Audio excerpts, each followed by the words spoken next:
Hello everyone, this is Rudri Pathak once again, Department of Pharmaceutical Technology, LG Institute of Pharmacy, Ahmedabad. In our today's lecture, we are going to continue with the fermentation techniques, Pharmaceutical Biotechnology, B.Pharm Semester 5. I would like to repeat once again, please like, share and subscribe our YouTube channel Pharma Ignite so that you do not miss out anything important which is going on at the campus. So let's begin with today's session.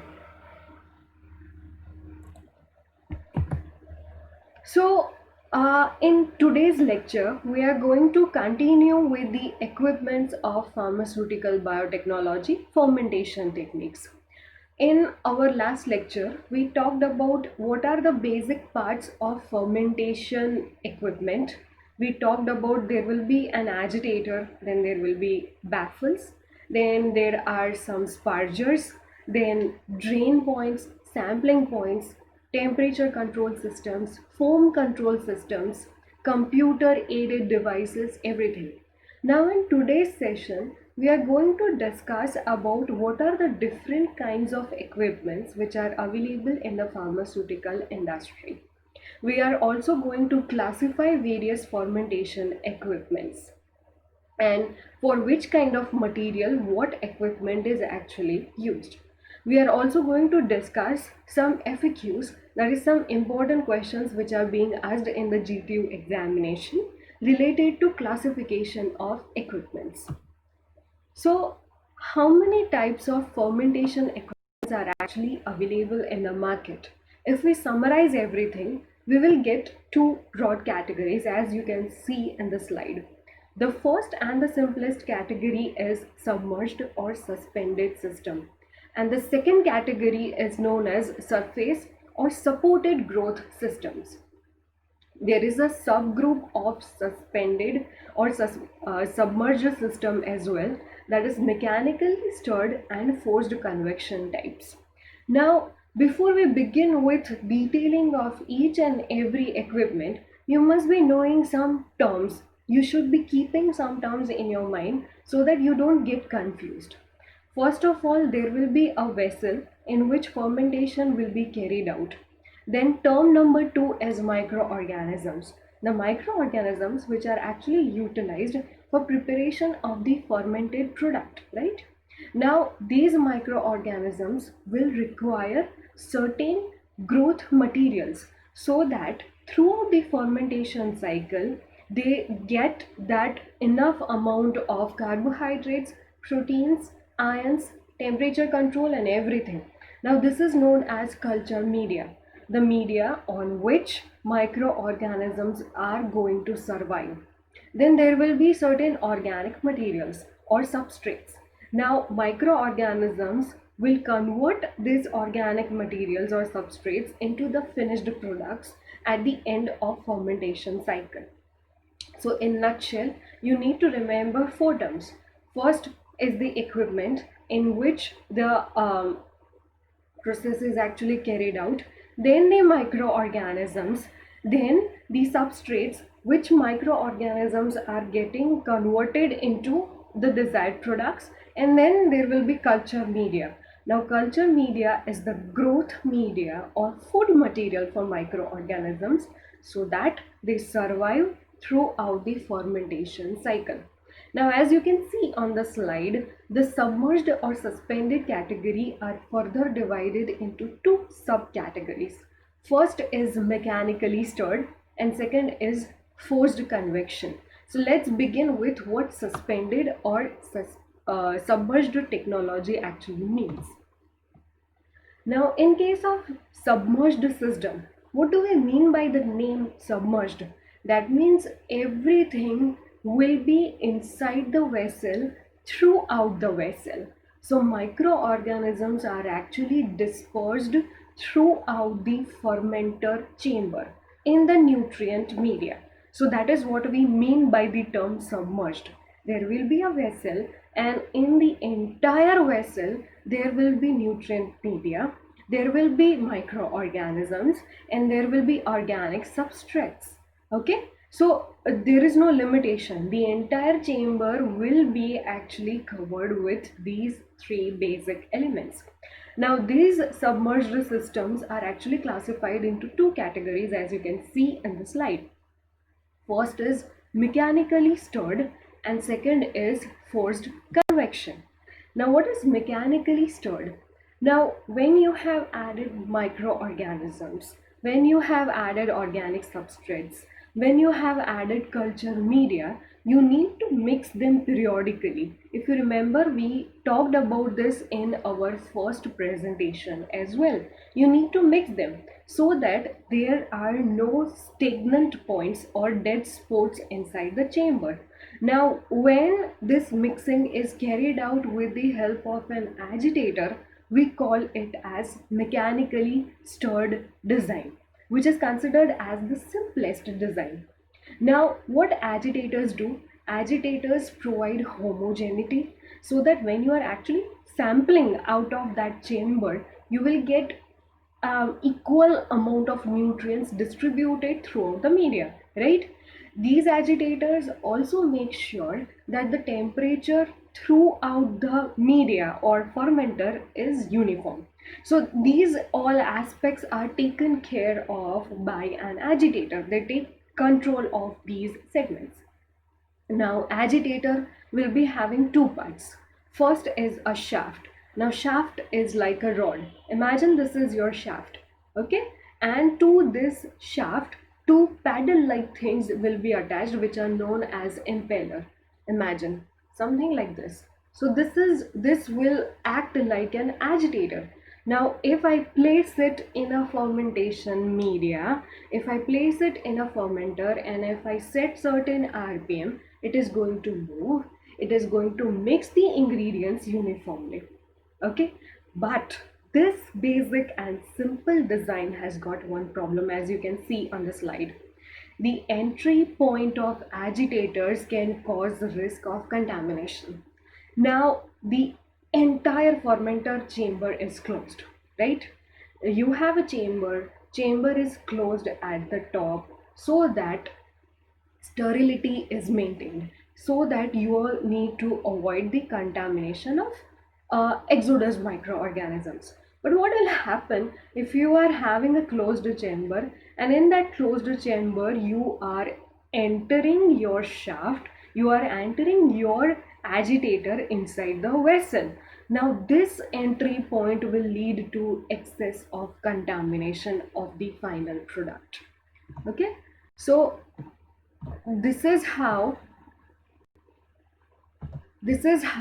the fermenter vessel will look like. As you can see in the diagram, the chamber is closed. There is an entry point through which agitators are introduced inside the chamber.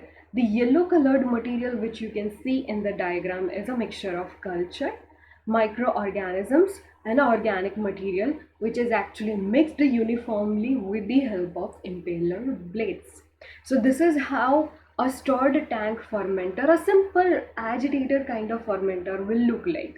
Okay, it has got all the benefits. It has got mixing, it has got temperature control, but yes, it has got one problem, that you are adding this additional what do you say, entry point. This point will act as a risk of contamination for microorganisms. So in the second device, this particular aspect is actually avoided. This technique is known as forced convection. Now, in forced convection kind of material, we are still talking about submerged systems. Huh? Don't get confused. Submerged systems are actually of two types: mechanically stirred and forced convection. Now, imagine you want to replace your impellers with something else.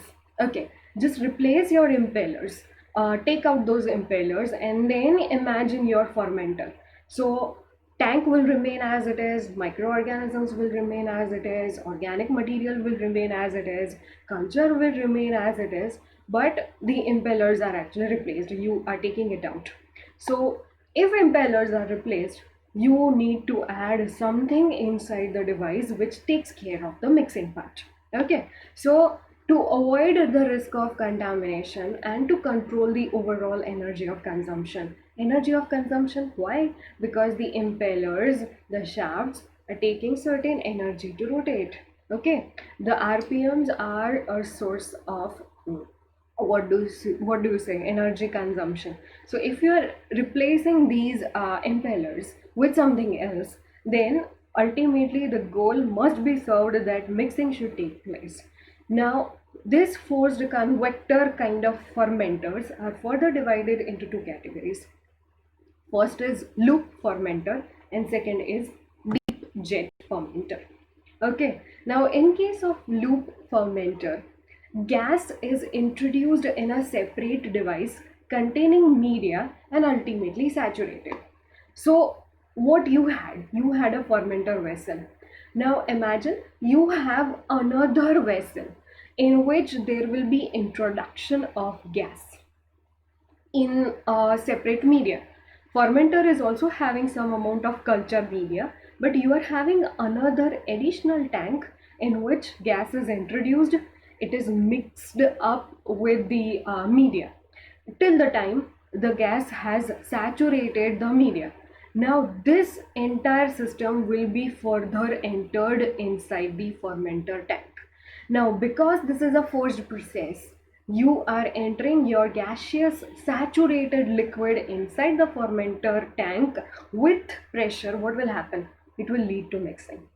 Imagine you inside the fermenter tank, you are introducing something with extremely high pressure. It is going to mix the ingredients repeatedly. Okay, so this is what is happening in loop fermenter. Similarly, in deep jet fermenter, the gas is directly introduced inside the fermenter chamber. There is no separate mixing tank or anything. In the fermenter tank itself, you are introducing your gas with extremely high pressure and ultimately it will lead to mixing. Okay, so what we did, let's just rewind what we did in forced convection. In forced convection, we are actually, convection is mixing, we are actually replacing the impellers with the help of extremely high pressurized gas air, and we are carrying out the mixing operation. Okay, so uh, so far we talked about the submerged fermenter. Submerged fermenter means in the fermenter vessel you will be having media, microorganisms, organic materials, somewhat products also. Everything will be dispersed throughout the fermenter chamber. Now we are shifting to the next category, that is surface fermenter. Imagine you are having a fermenter tank. Now in that fermenter tank, if you introduce 10 to 12 trays, okay? Now on top of those trays, you place some amount of inert material, okay? As you can see on the slide, there are some examples, stones, plastics, okay? And you create beds, okay? Now on these beds, you need to spread your growth material or culture media, and on top of that you will be introducing microorganisms. So what you did, you increased the surface area. Initially what was there in submerged system, entire tank was filled up with microorganisms, culture media, food material, organic materials, everything. Now what you did, you split your fermenter chamber into various segments with the help of trays, and on those trays actually fermentation is carried out.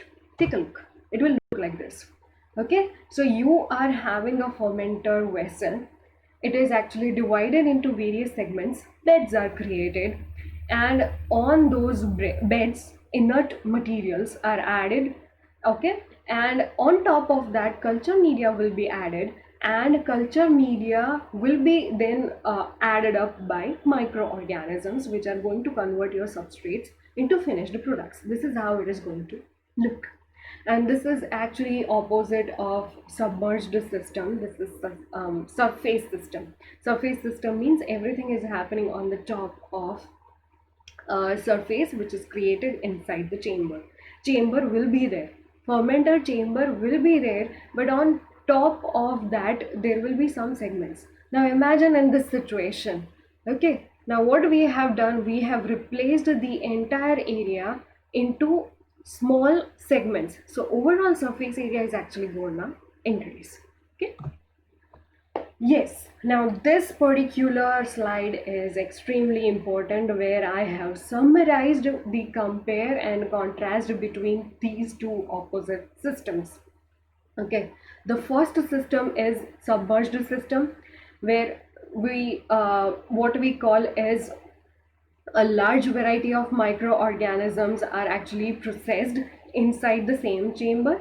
And in the second category, actually surface fermentation is also known as solid state fermentation. Okay, because we have created a bed, a solid bed made up of plastic or stones. Obviously that will be sterilized also, don't get confused. Okay, why we are adding stones inside the fermenter, that is going to lead to contamination? No, no, that will be sterilized as well. Okay, now these solid beds are actually supporting the growth of microorganisms, metabolism of microorganisms, and conversion of these microorganisms into the desired end product. Okay, so what we discussed so far, we talked about the submerged system, we talked about surface system. Submerged system will be further classified into two categories. We can have mechanically stirred system where agitators are there, and we can have forced convection mixing. We replaced the agitator with a gaseous system. So that's all for today's session. We talked about in brief the various type of fermenters which are actually used in pharmaceutical industry. The question in GTU that they ask actually write a short note on different kinds of fermenters or classify fermenters or compare and contrast surface and submerged fermenters. The detailed notes of these topics will be circulated in your mentorship group. Do let us know if you have any other queries. Thank you so much. Stay home, stay safe.